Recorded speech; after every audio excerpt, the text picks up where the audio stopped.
Hello दोस्तों, कैसे हैं आप? आशा करती हूँ सब ठीक ही होंगे।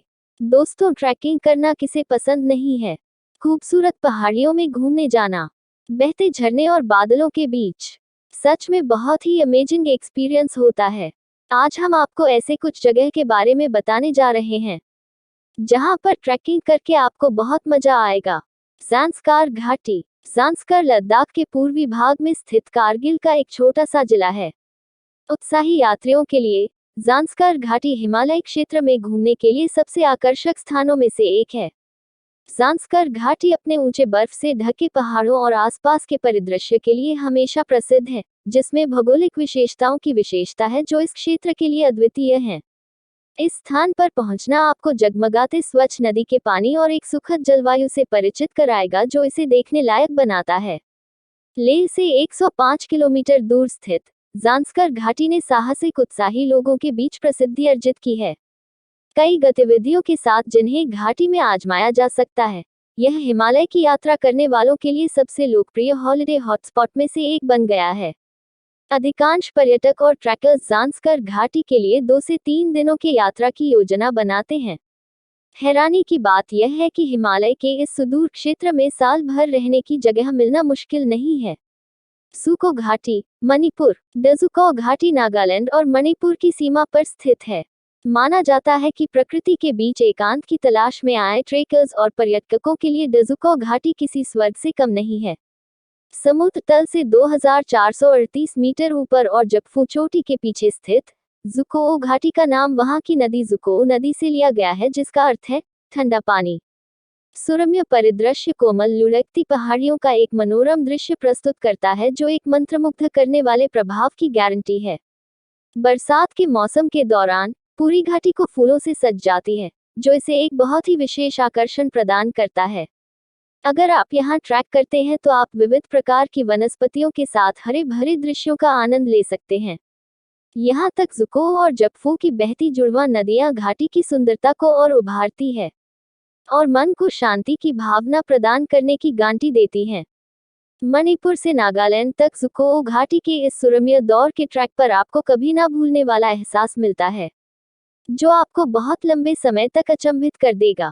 साथ ही मणिपुरी लोगों और कुछ नागा जनजातियों की संस्कृति का भी पता चलेगा। अराकू घाटी। अराकू घाटी एक प्रसिद्ध हिल स्टेशन है जो दक्षिण पूर्वी भारतीय राज्य आंध्र प्रदेश में स्थित है। यह घाट पूर्वी पर्वत श्रृंखला के घने जंगलों से घिरा हुआ है। एक खूबसूरत हिल स्टेशन होने के अलावा अराकू घाटी अपने समृद्ध कॉफी बागानों के लिए भी प्रसिद्ध है। पूरे अराकू घाटी की हवा में ताजी कॉफी बीन्स की सुगंध आती है। ट्रेन से अराकू घाटी की सुरंगें, पहाड़ी किनारे और खूबसूरत झरने इतने आकर्षक दिखते हैं, मानो आप किसी स्वर्ग में पहुंच गए हो। अराकू घाटी हर किसी को जिंदगी में एक बार जरूर देखना चाहिए। यहाँ के टेढ़े मेढ़े रास्ते पर गाड़ी से सवारी करना भी उतना ही मजेदार होता है, पर उसके साथ ही ये थोड़ा जोखिम भरा भी है। समुद्र तल से 911 मीटर की ऊंचाई पर स्थित अराकू घाटी यहाँ आने वाले पर्यटकों के लिए एक दर्शनीय स्थल है। अराकू घाटी में मुख्य रूप से आदिवासियों का निवास है और जनजातीय संग्रहालय यहाँ के मुख्य आकर्षणों में से एक है।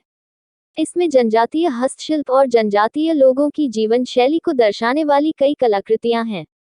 रंग बिरंगे परिधानों में धीमसा नृत्य के रूप में जाना जाने वाला आदिवासी नृत्य अराकू आने वाले पर्यटकों को अवश्य देखना चाहिए। अराकू अपने कॉफी बागानों के लिए भी जाना जाता है और भारत के पहले आदिवासी उत्पादकों के जैविक कॉफी ब्रांड के निर्माण का दावा करता है। अराकू घाटी का एक अन्य प्रमुख आकर्षण पद्मपुरम उद्यान। अराकू आने वाले पर्यटकों द्वारा पद्मपुरम उद्यान को व्यापक रूप से देखा जाता है। हैंगिंग कॉटेज पद्मपुरम उद्यान के शीर्ष आकर्षणों में से एक है।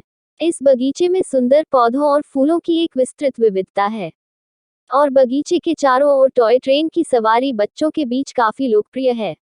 धारचूला उत्तराखंड। धारचूला भारत के उत्तराखंड राज्य के पिथौरागढ़ जिले में स्थित एक नगर है। मध्यकाल से धारचूला ट्रांस हिमालयी व्यापार मार्गों का एक प्रमुख व्यापारिक केंद्र है। समुद्र तल से 940 मीटर की ऊंचाई पर स्थित धारचूला हिमालय की चोटियों से घिरा हुआ है। सांस्कृतिक रूप से समृद्ध धारचूला कुमाऊं क्षेत्र को नेपाल से जोड़ने वाले प्राचीन व्यापारिक मार्ग पर पिथौरागढ़ जिले में स्थित एक सुरम्य पहाड़ी शहर है। ऊंचे पहाड़ों से घिरा यह शहर काली नदी के किनारे एक हरी भरी घाटी में बसा है। कैलाश मानसरोवर और छोटा कैलाश यात्रा मार्गों पर खड़े होकर यह बड़ी संख्या में पर्यटकों और भक्तों को आकर्षित करता है। धारचूला अपने पश्चिम में शक्तिशाली पंचचूली चोटी का मनोरम दृश्य प्रस्तुत करता है और कई ट्रैकिंग मार्गों पर पड़ता है। यहाँ 12 साल में एक बार अनोखा कंगदली उत्सव मनाया जाता है। दिलचस्प बात यह है कि धारचूला के काली नदी पर एक पुल है जो धारचूला को नेपाल से जोड़ता है। यहाँ गर्मियाँ सुखद होती हैं और घूमने का आदर्श समय मार्च, जून और सितंबर और दिसंबर के बीच होता है। थंगू घाटी सिक्किम। थांगू 13,000 फीट की ऊंचाई पर स्थित है। थंगू लाचेन से करीब 30 किलोमीटर उत्तर में है। चूंकि यह अधिक ऊंचाई पर स्थित है, इसलिए यह स्थान अधिकांश समय बर्फ से ढका रहता है।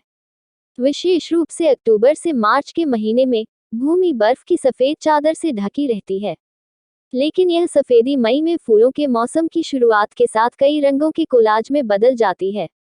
थंगू की अल्पाइन वनस्पति अपनी प्राकृतिक सुंदरता के लिए भगवान के हाथ से प्रशंसित है। थंगू एक छोटा सा गांव है जहां ट्रेकर्स गुरुडोंगमार और मुगुथांग जाने से पहले अभ्यास करने जरूर जाते हैं। इसके मैदान अल्पाइन घास से भरे हैं जहां लड़कों के मकान और सेना के शिविर है। यहाँ तिस्ता नदी का पानी शांति से बहते रहता है जिसकी मधुर आवाज आपको मंत्रमुग्ध कर देती है। थंगू के इलाके में बहुत सारे झरने और नदियां हैं जिनका नाम है चोपताचू, थोंगचू, लसूरचू। कई ट्रेकर्स थंगू में चोपता घाटी और मुगुथांग जाने के लिए आते हैं। तो दोस्तों, आपको इनमें से कौन सी जगह पसंद आई? कमेंट करके जरूर बताएं। मिलते हैं अगले वीडियो में। धन्यवाद।